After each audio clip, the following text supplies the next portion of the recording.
Hi viewers, welcome to Telugu world. చిన్నప్పటి నుంచి కూడా నోట్ల కంటే ప్రతి ఒక్కరికి పరిచయమైంది ఏంటి అంటే రూపాయి. అయితే ఇప్పుడు కొద్ది రోజుల్లో ఈ చిల్లర అనేది, ఈ సౌండ్ అనేది వినిపించకపోవచ్చు అంటున్నారు మరి.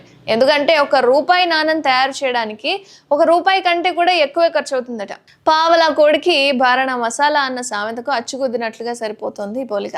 అయితే ఒక రూపాయి తయారీ అనేది రిజర్వ్ బ్యాంక్ ఆఫ్ ఇండియా నివేదికల ప్రకారం భారత ప్రభుత్వం ఒక రూపాయి నాణెం ఉత్పత్తి చేయడానికి రూపాయి 11 పైసలు ఖర్చు చేయాల్సి వస్తుందట.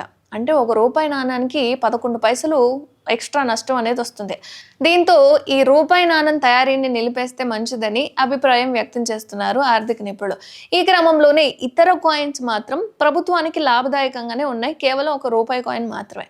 ఎందుకంటే వాటి విలువ కంటే వాటి తయారీ ఖర్చు అనేది చాలా తక్కువ.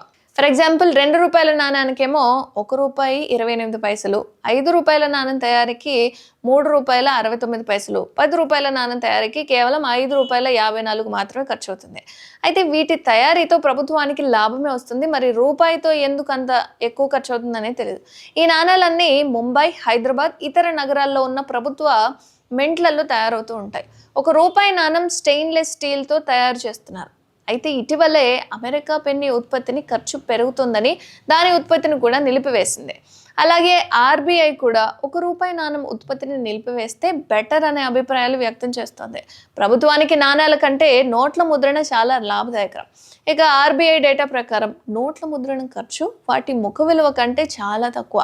ఫర్ ఎగ్జాంపుల్, ఒక ₹500 నోటు ముద్రించడానికి దాదాపు ₹2.29 ఖర్చు అవుతుంది.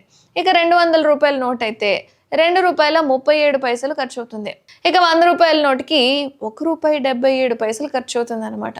సో రూపాయితో పోలిస్తే మిగతా నాణాలన్నీ కూడా ప్రభుత్వానికి కాస్త లాభదాయకంగానే ఉన్నాయి. కాబట్టి ఈ రూపాయి నాణాన్ని ఆపివేయాలని ఆలోచిస్తున్నారట.